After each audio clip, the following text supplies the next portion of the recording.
Hola, nuevamente yo aquí con ustedes para reportarles o hablarles sobre un estudio recientemente publicado que creo que es de mucha importancia para nosotros los obstetras, los ginecobstetras, sobre el uso de progesterona inyectable y evitar los partos prematuros en pacientes que han tenido previamente un parto prematuro.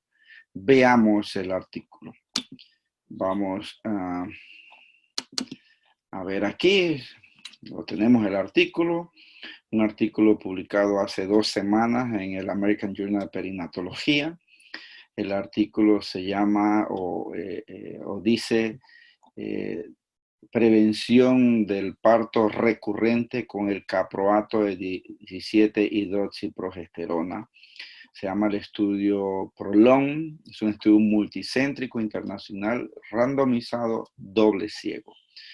Podemos ver el elenco de investigadores que hay, una gran cantidad de investigadores expertos en medicina materno-fetal, la gran mayoría.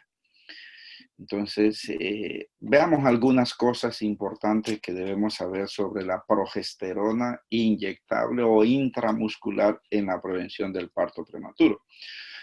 Todos los que seguimos este tema recordamos la publicación de May en el 2003, el cual nos probó que en esas pacientes que tenían un parto prematuro previo, administrando 250 miligramos intramuscular de el caproato de 17 hidroxiprogesterona, se prevenía el parto prematuro en un porcentaje que iba hasta en promedio 34%. Entonces, en el 2003, esto fue un aporte que nos llamó la atención a todos los que estamos en el tema y consideramos ahí la importancia de usar en pacientes que han tenido espontáneamente un parto prematuro previo, usar esta progesterona en forma inyectable. También debemos recordar la publicación de Eduardo da Fonseca en el 2003 sobre el uso de progesterona micronizada, ahora por vía vaginal y también en la disminución de los partos prematuros. Entonces, como que hubo una coincidencia, progesterona intramuscular y la progesterona micronizada o intravaginal. Todo esto lleva a que, por ejemplo, en Estados Unidos, para el año 2008, el Colegio Americano y la Sociedad de Medicina Materno-Fetal recomendaran o dijeran que la suplementación de progesterona es necesario se debiera ofrecer porque pudiese ayudar a evitar los partos prematuros en pacientes que han tenido un parto previamente. Entonces, bien, con todo esto en mente y solo con un estudio probando la utilidad de progesterona intramuscular, se decide hacer un nuevo estudio que es el que rápidamente le vamos a explicar y que, insisto, salió publicado hace un par de semanas.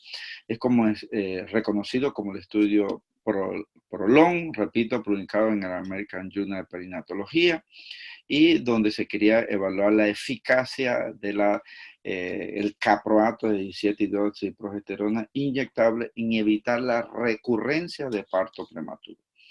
Este estudio es un estudio multicéntrico, internacional, es decir, múltiples países, múltiples hospitales, aleatorizado, controlado, paralelo, o sea que se iban llevando a cabo simultáneamente ambos grupos, doble ciego, y se realizó en 93 centros a través de 9 países en el mundo.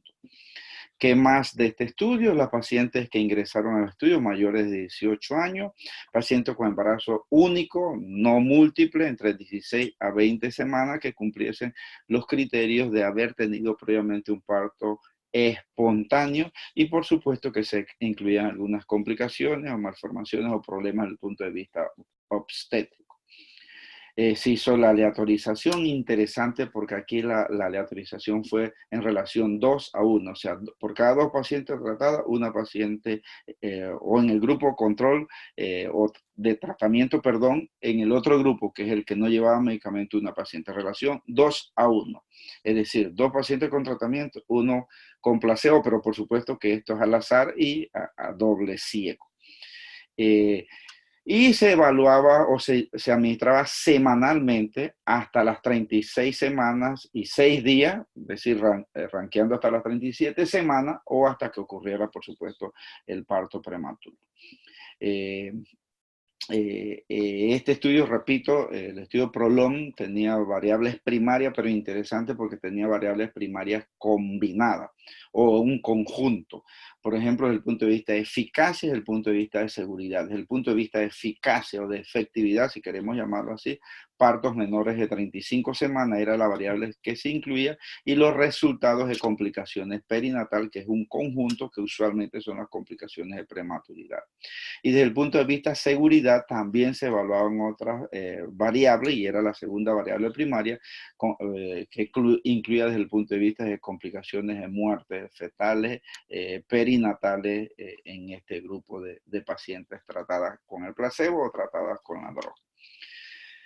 Muy bien, al final debemos saber que este estudio, un estudio que se demoró bastante, que se inició desde noviembre del 2009 y se termina con la última paciente en octubre del 2018. Hubo 1.877 pacientes que fueron elegibles, pero veamos esta gráfica que nos explica esto. 1.877 pacientes elegibles que no fueron incluidas, y finalmente se autorizaron 1.708 pacientes. Como la relación era 2 a 1, es decir, 2 en el grupo que recibía la droga y 1 en el grupo placebo, todo esto al azar, o grupo control, tenemos que al final fueron 1.130 pacientes en el grupo que recibió el caproato de 17 hidroxiprogesterona y 778 en el grupo que recibió placebo. Esto es lo que se analiza. Entonces, ¿qué podemos encontrar rápidamente como resultado? No hay diferencia en el grupo, en ambos grupos, en el grupo que recibió la progesterona inyectable o en el grupo que recibió el placebo, con respecto a las variables primarias o el conjunto de variables primarias o covariables primarias, porque era desde el punto de vista de eficacia, desde el punto de vista de seguridad. Podemos observar en las gráficas, esta es la gráfica demográfica, pero la que nos puede interesar, tabla, perdón, es aquí, parto prematuro. Veamos que no hay diferencia significativa en la que recibieron la progesterona del placebo. Partos menores de 37, de 35, menores de 37, menores de 32, no hay ninguna diferencia. No sirve la progesterona para reducir estos partos prematuros. Y si nosotros seguimos observando el conjunto de mortalidad neonatal, vemos que tampoco hay diferencia significativa, da igual en el grupo placebo que en el grupo progesterona. Y si analizamos la mortalidad neonatal, la displasia broncopulmonar, el síndrome de estrés respiratorio, enterocolitis necrotizante, nos damos cuenta que no hay diferencia en ninguna de estas complicaciones. Igualmente, desde el punto de vista de aborto, desde el punto de vista de óbito, desde el punto de vista de muerte fetal temprana, no hay diferencia significativa. Entonces, jóvenes, ¿qué podemos concluir con este estudio que estábamos esperándolo hace mucho rato, y ver si se corroboraba lo que decía el estudio de Mays del 2003, de que sí había un efecto significativo en el caproato de 17 hidroxiprogesterona en reducir los partos prematuros en pacientes que habían tenido parto prematuro previamente? Que no es cierto, que no hay utilidad, no se disminuyen los partos prematuros usando esta progesterona inyectable, y tampoco se asocia a un incremento de la mortalidad perinatal. Entonces, en conclusión, no hay un efecto significativo de usar progesterona inyectable semanalmente para reducir los partos prematuros en pacientes que han tenido un parto prematuro previamente. Muy bien, encantado que me hayas escuchado con esta presentación de este artículo. Nos vemos la próxima.